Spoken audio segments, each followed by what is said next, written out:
Ang ating bida para sa anime na ito ay si Kentaro na nakikinig ng music sa Walkman niya habang pakanta-kanta pa na nagbabike dahil excited siyang pumasok sa bagong part-time job niya. Dahil papikit-pikit pa tong si Loco ay hindi niya napansin na may nagmamadali na palang sports car sa likod niya kaya na out of balance ang bida sa tumilapon sa basurahan. Masuka-suka ang bida sa mga basura nang bumaba ang isang magandang blonde mula sa sports car. Nahiya si Kentaro kaya sinabi niyang ayos lang daw siya pero binigyan pa rin siya ng 1,000,000 ng dalaga para daw pampagawa niya ng bike saka umalis na ang nagmamadaling chicks. Ayaw tanggapin ng bida ang ganun kalaking halaga at ang hawakan niya ang balikat ng dalaga ay nakatikim ng motivational strap si Kentaro dahil nandidiri sa kanya ang chicks saka sinabihan niya ang bida na wag daw siya sa gitna ng kalsada saka humarurot na sakay ng sports car niya. Pagkaalis ng chicks ay nilabas naman ng bida ang record book niya kung saan dito niya sinusulat ang lahat ng mga natututunan at nararanasan niya.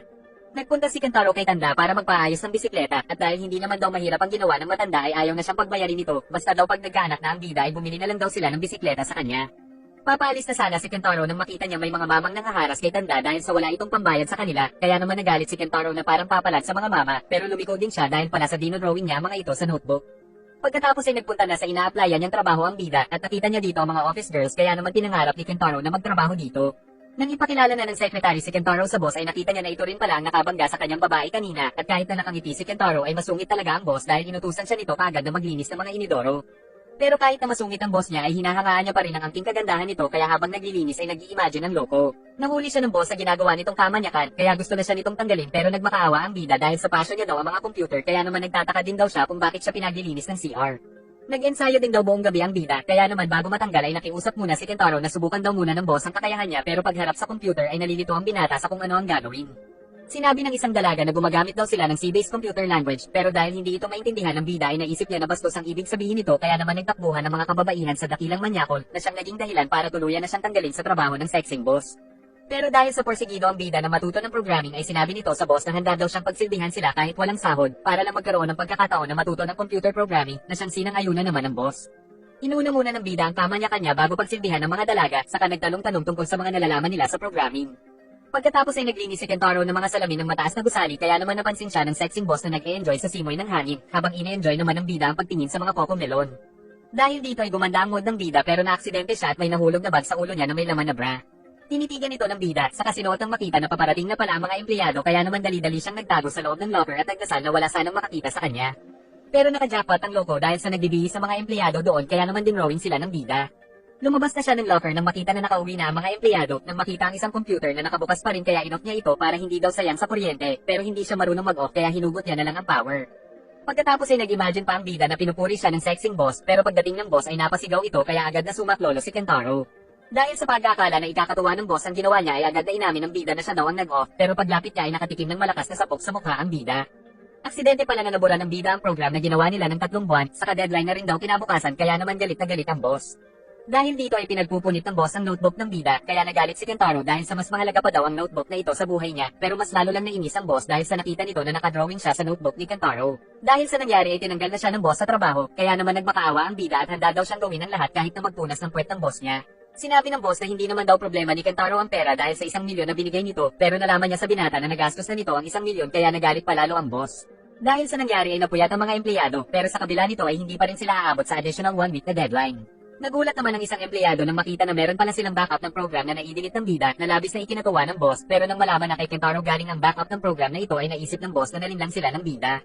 Naisip ng boss na pagkatapos kopyahin ni Kentaro ang program ay sinadya niyang patayin ang server saka nagkunwari na walang alam kaya naman halos mag-transform na sa galit ang sexing boss. Bago pa makalis ang boss ay napansin pa ng empleyado na hindi daw ito ang program nila dahil medyo may pagkakaiba ito. Nakita naman ng boss na totoo ngang medyo iba ito sa ginawa nila dahil mas maganda daw ang program na binigay ni Kentaro kaya natuwa ang boss pero hindi niya maisip na si Kentaro ang may gawa ng program na ito nang may lumabas na icon ng bida na siyang patunay na si Kentaro nga ang gumawa ng nasabing program na mas maganda at mas mabilis gawin kaysa sa program nila. Nang dahil dito ay pupuntahan sana ng boss si Kentaro nang makita ang dalawang matanda na naghahanap sa bida dahil sa ibinigay pala ni Kentaro ang 1,000,000 sa matanda dahil sa wala siyang pambayad sa mga negosyante. Nang malaman ng boss kung gaano katalino at kabusilak ang puso ng ating bida ay agad siyang nagpunta sa sports car para hanapin si Kentaro at parang nai-inlove na rin siya sa bida. Samantala si Kentaro naman na sakay ng bisikleta niya ay nag-drop out pala sa isang law school dahil sa na-master niya na ang lahat ng mga kurso. At simula noon ay naghanap na ng trabaho ang bida pero palipat-lipat siya para matuto ng iba't ibang mga bagay na naging napakadali lang dahil sa isa pala siyang genius. Kinabukasan habang naghihintay si Kentaro sa package ay may nakita siyang isang magandang dalaga na ngumiti sa kanya kaya mukhang aso ang bida dahil sa saya. Kaya naman pagdating ng ale para ibigay sa kanya ang package na may laman ng mamahaling alak ay napilipit ang ulo ni Kentaro. Kasalukuyang isang tauhan ng bida ng isang politiko na si Juzo Katsuda dahil sa eleksyon na naman. At ang mamahaling alak pala na ito ay ginagamit na suhol ng asawa ni Juzo para iboto ng mga kababaihan ng maimpluwensyang si Juzo dahil maging ang mga Yakuza ay nagtatrabaho kay Juzo para mag-vote buy-in.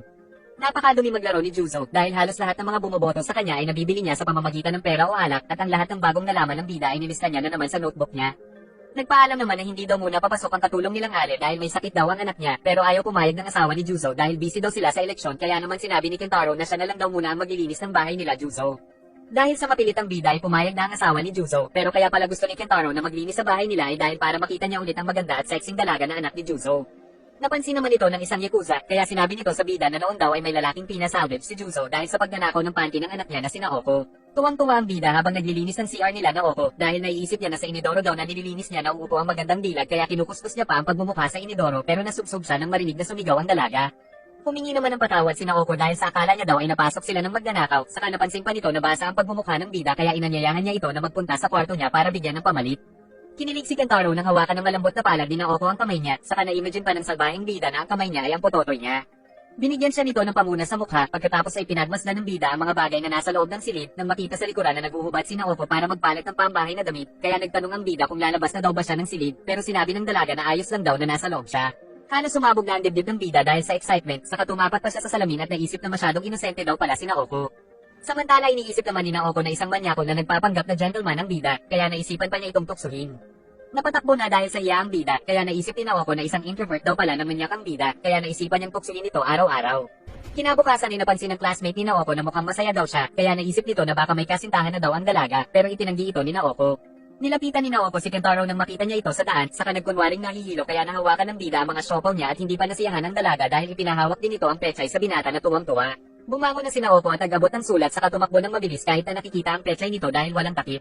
Nakita naman ng binata sa sulat na pinapapunta siya ni Naoko sa silid nito mamayang gabi na labis na ikinatuwa ng bida.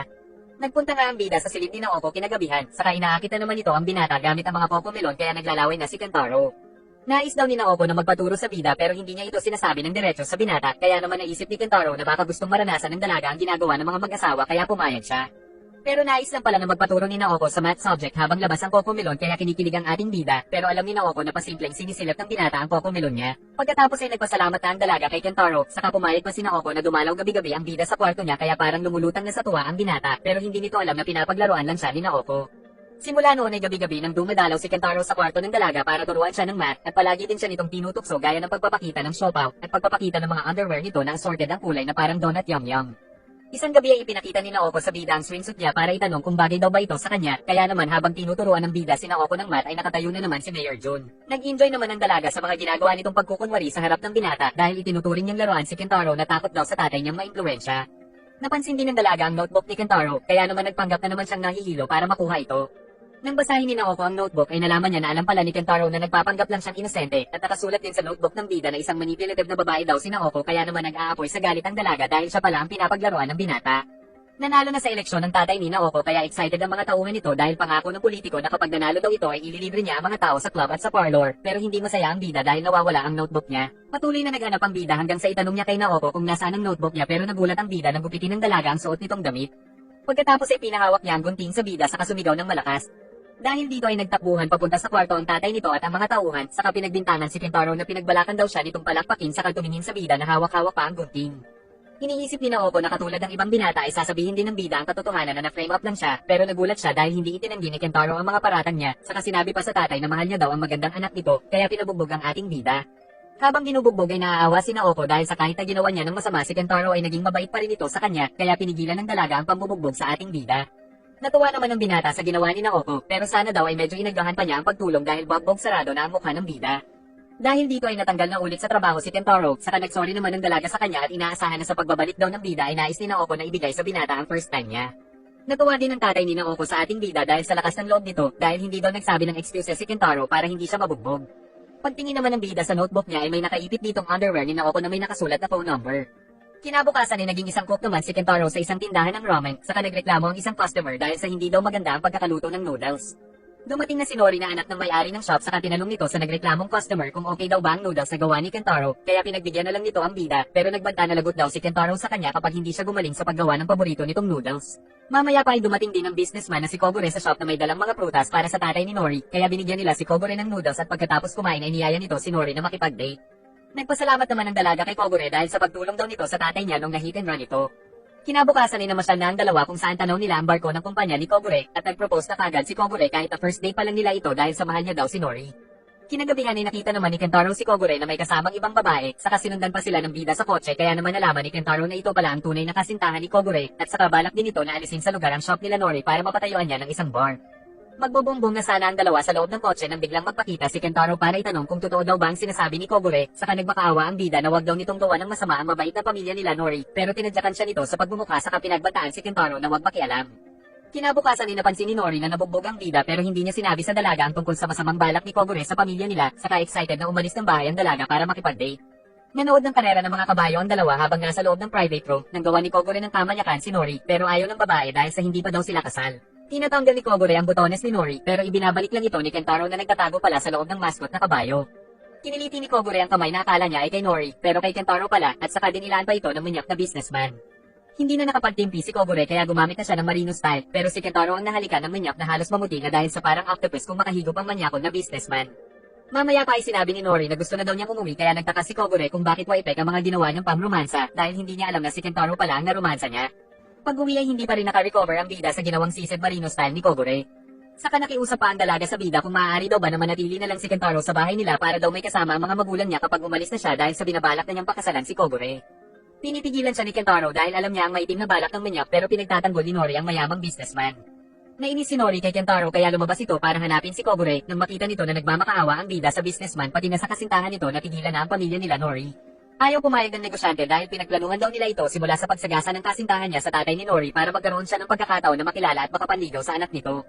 Nang dahil dito ay nalaman na ni Nori ang buong katotohanan kung bakit ayaw ng ating bida na magpakasal siya sa manyakon na negosyante, pero sinubukan pa ni Kentaro na magpanggap na bibilabs niya daw ang kasamang babae ni Kogure, pero alam ng dalaga kaya naman napatakbo na lang siya, saka sinubukang bugbugin ulit ang bida, pero gumamit ng martial arts si Kentaro kaya nabanatan ng manyak. Magaling na ang mga braso ng tatay ni Nori, pero mas gusto na ng masungit na customer ang noodles sa gawa ni Kentaro dahil sa mas masarap na daw ang luto ng ating bida.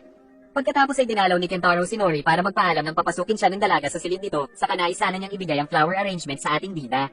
Nang dahil sa mga nangyari ay nahuhulog na rin ang loob ni Nori kay Kentaro pero hindi niya masabi ang nararamdaman, kaya naman dinaan na lang ito sa joke ni Kentaro at napatawa naman si Nori pero labis pa rin siyang nalulungkot dahil aalis na ang ating bida. Patuloy na nang nagpaalam si Kentaro sa pamilya nila Nori para magpatuloy na naman na maghanap ng panibagong trabaho para mas marami pang matutunan sa buhay.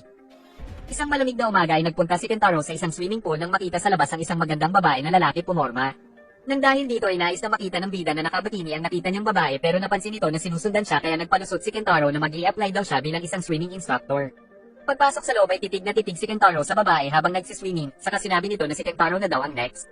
Seryoso ang bida habang marami ang nanonood sa nag-a-apply na instructor pero katawa-tawa ang swimming style na ginawa ni Kentaro na muntikan pang malunod kahit na hanggang itlog lang ang swimming pool at pagdating pa sa dulo ay tinanong kung magaling daw ba siya. Kaya sinabihan siya ng mga tao na hindi siya pwedeng maging instructor dahil ang dapat daw sa kanya ay maging estudyante, pero sa kabila ng pagmamakaawa ng bida, ay ayaw pa rin siyang tanggapin ng babae na siya palang chief instructor sa lugar.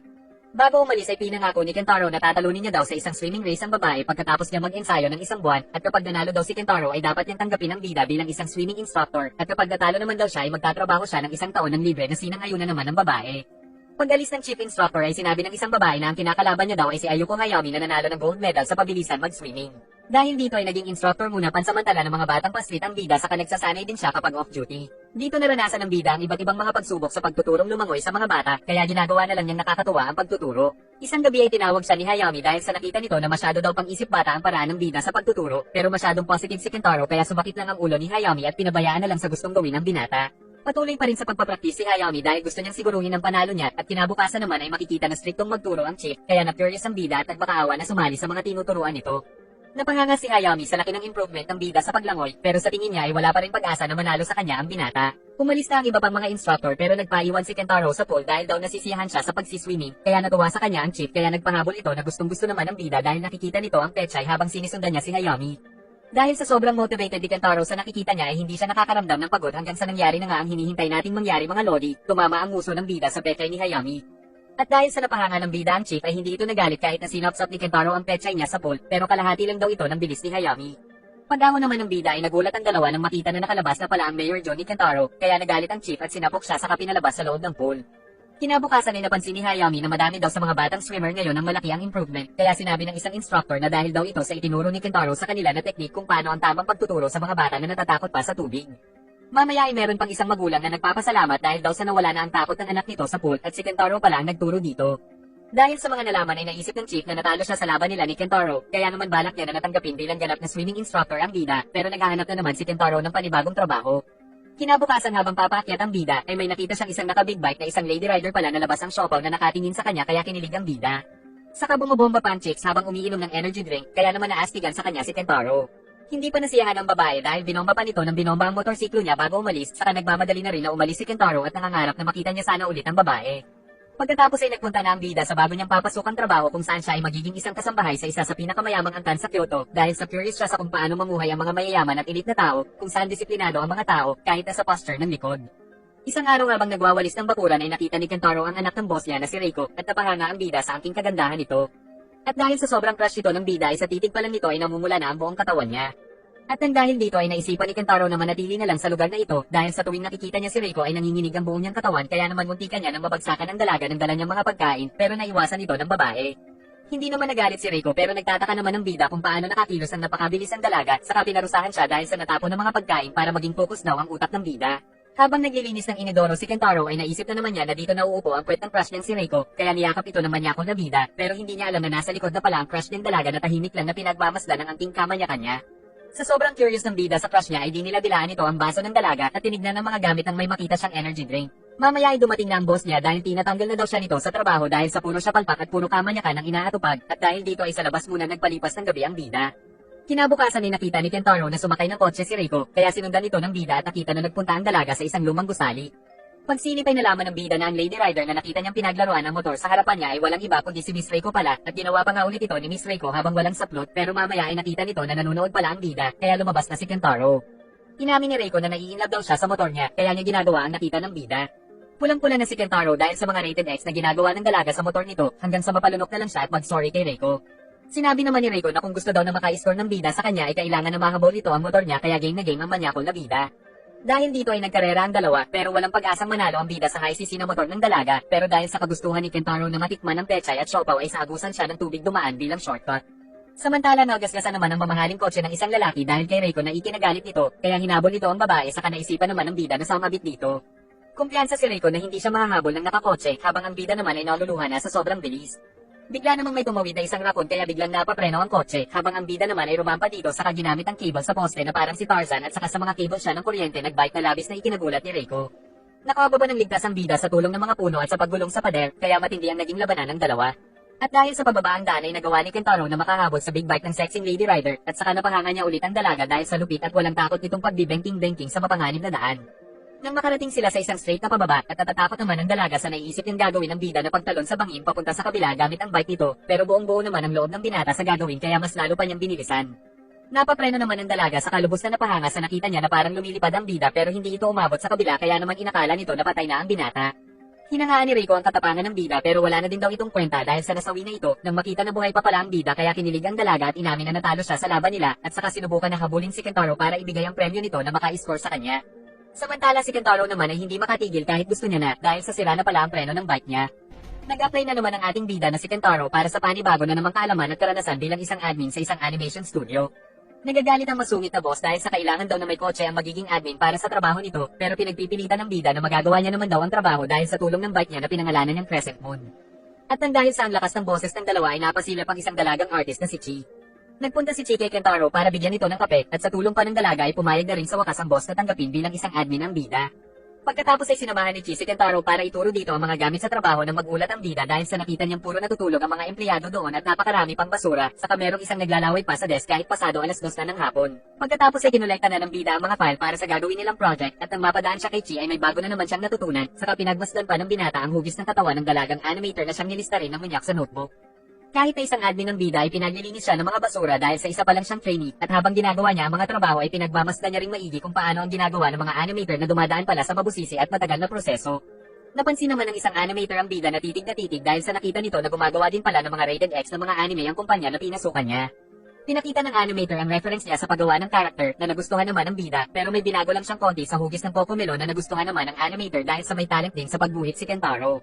Naging busy ang dalawa pero pinagalitan sila bigla ng boss dahil sa kailangan na daw maglinis ni Kentaro para sa darating na bisita. Mamaya pa ay may pumasok na isang binibini sa studio nila na pinagmasdan muna ang paligid bago papasukin ang boss niya na si Mr. Tatsuya. Nagpunta ang dalawang bisita sa director para kausapin ito habang si Kentaro naman ay nagtanong kay Chi kung sino ang mga bisita kaya nalaman niya na isang sikat na offer pala si Mr. Tatsuya ng isang sikat na manga na may pamagat na Golden Girl at saka nagustuhan naman ni Mr. Tatsuya ang drawing ng director kaya mas ginanahan pa siyang mag-drawing saka si Kentaro naman ay nanghihingi ng autograph. Nagalit ang sexing secretary ni Mr. Tatsuya dahil sa napaka-busy daw ng boss niya saka minaliit pa nito ang pagiging isang admin ng bida pero pumayag naman na magbigay ng autograph ang humble na si Mr. Tatsuya. Pagkatapos ay niyaya muna ng director na mag-shot si Mr. Tatsuya saka naman itinanong ng sekretarya kung magagawa daw ba ng production team na matapos ang proyekto dahil may isang buwan at kalahati na lang daw sila na natitira. Hindi daw sigurado ang boss ng production team kung matatapos nila ito sa deadline dahil sa masyado daw detalyado ang pinapagawa nilang manga. Saka habang nagsusungit ang babae ay dinodrawing siya ni Kentaro.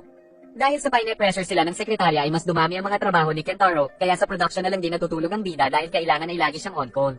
Kinuha na ni Kentaro ang mga natapos na drawing ni Mr. Wakamoto para dalhin sa susunod na station at bago siya umalis ay nakisuyo ang matanda na magpabili ng ramen pero narinig ito ng iba pang animator kaya nagpabili na rin sila at dahil mabait ang bida ay hindi siya tumanggi kahit na bike lang ang gamit niya. Pagkatapos kumain ng mga animator ay napansin ni Kentaro na wala na daw silang nakukuhang sapat na nutrisyon sa puro instant noodles kaya naisipan ng bida na ipagluto sila ng mga gulay at saka nasisiyahan pa ang bida sa atensyon na ibinibigay ni Chi sa kanya. Dahil dito ay naisipan ng manyak na silipin ng CR ng mga babae dahil sa naiisip niya na dito nakaupo ang puwet ni Chi kanina. Bigla namang dumating ang boss na ikinagulat ni Kentaro at muntik na niya itong mapaslang gamit ang kutsilyo kaya naman nagluto na bogbog sarado ang mukha ng bida. Pagkatapos ay napansin din ni Kentaro ang magulong shelf at makalat na paligid kaya nilinis niya ito na kumikinang-kinang pa. Pagdating naman ng halimaw na animator ay nagalit ito sa bida dahil mas lalo daw na hindi na niya alam kung nasaan ang mga gamit niya dahil nakaayos. Nilapatan siya ng first aid ni Chi saka sinabi na wag na daw ulit makikialam sa mga desk ng mga animator. Dumating ng masungit na secretary dahil sa 3 linggo na lang daw bago ang deadline at wala pa silang natatapos na kahit na isang scene. Gustong siguruhin ng secretary kung magagawa daw ba ito ng production team sa takdang panahon pero hindi nakapagbigay ng eksaktong sagot ang boss saka nakiusap pa na iusog na lang ang deadline na ikinagalit ng gusto ng babae. Bibigyan sana ni Chi ng kape ang secretary para pakalmayan ito pero nasiko ito ng babae kaya naman to the rescue kagad ang bida para panasa ng maigi ang malalaking mga siopaw ng masungit na secretary kaya nasapok ang ating bida. Dahil dito ay mas lalo pang nagalit ang babae kaya nagbanta ito na kung hindi nila matatapos sa deadline ang proyekto ay ipapasara nito ang kumpanya nila. Pagkaalis ng babae ay nagpunta ang mga animator sa boss nila para sabihin na hindi daw talaga nila matatapos ang proyekto sa takdang oras. Sinubukan palakasin ng boss ang loob ng mga animator pero hindi daw talaga posible na matapos ang proyekto sa maikling panahon kaya naman mamadaliin na daw nila ang director sa pagdodrawing nang mabalitaan ni Kentaro sa ospital na naaksidente daw ang director. Dahil sa nabalitaan ay natigilan ng lahat dahil sa mukhang wala na talagang pag-asa na matapos pa ang proyekto. Mamaya ay napansin ng bida na mukhang malungkot si Chi dahil pala sa sinisisi pa rin ito ang sarili sa nangyari. Pinalakas naman ni Kentaro ang loob ng dalaga, saka ayos lang daw na nasapok siya dahil nakahawak naman siya ng kokomelo ng sekretarya at dahil sa mga sinabi ng bida ay nabuhayan na ulit ng loob si Chi. Dahil sa kagustuhang tumulong ni Kentaro ay nagsasuggest siya ng mga pwede nilang gawin pero tuluyan ng tinanggap ng mga animator na hindi na daw nila matatapos ang proyekto kaya maaaring may pasara ang kumpanya nila. Dahil dito ay naisipan ng bida na tawagan si Miss Sexy na nakilala niya sa unang part para magpatulong sa paggawa ng mga guidelines sa computer. Tinawagan din niya si Hayami na isang gold medalist swimmer para manghingi ng homemade video nito na nagsiswimming at pagkatapos ay binigay ni Kentaro ang video sa mga animator para gawin nilang reference. Inanyayahan din ng bida ang kaibigan niyang si Nori mula sa noodle shop para sa pagkain nila na ikinatuwa ng mga animator dahil type nila ang dalaga. Walang tigil na trabaho ang ginawa nila pero nagkaroon pa ng problema dahil nag-resign daw ang mga voice actress nila kaya naisipan ni Kentaro na magpatulong kila Naoko na matagumpay naman na nagawa ang trabaho. Samantala nanlulumo na ang boss nila dahil kahit natapos na nila ang proyekto ay hindi pa rin nila ito mai-deliver sa kliyente sa tamang oras kaya naman nagpatulong ang bida kay Reiko na isang lady rider na matagumpay din na naihatid sa tamang oras ang proyekto. Habang pinapanood nila ang proyekto ay mukhang seryoso ang kliyente at mga animator kaya naman naisip ng bida na baka may mali pero mapapansin din na hook sa panonood ng mga chicks na kaibigan ni Kentaro. Pagkatapos nila i-review ang palabas ay kinakabahan ng boss pero nagpalakpakan ng mga kaibigan ni Kentaro dahil nagandahan pala sila sa palabas at maging si Mr. Tatsuya ay nagustuhan din ito. Binati ni Secretary ang boss dahil sa matagumpay na proyekto saka ibinalita ng isang animator na hindi na daw nila makita si Kentaro maging ang mga gamit nito na ikinainis ng mga kababaihan dahil natakasan na naman sila ng bida kaya nagtakbuhan ng lahat ng mga may gusto kay Kentaro. Nagtaka naman ng boss kung bakit hindi sumama si Chi kaya sinabi ng dalaga na may trabaho pa siyang dapat tapusin. Samantala ang ating bida ay naglalakbay na naman para sa susunod na part-time job para mas matuto pa ng mas marami pang mga bagay sa buhay. Samantala gamit ang sports car at big bike ay sama-sama naman ang mga chicks ng ating bida para hanapin ang nag-iisang crush nila na si Kentaro. Habang si Chi naman ay nagtatrabaho magdamag pero napapaluha dahil sa namimiss na niya ang ating bida.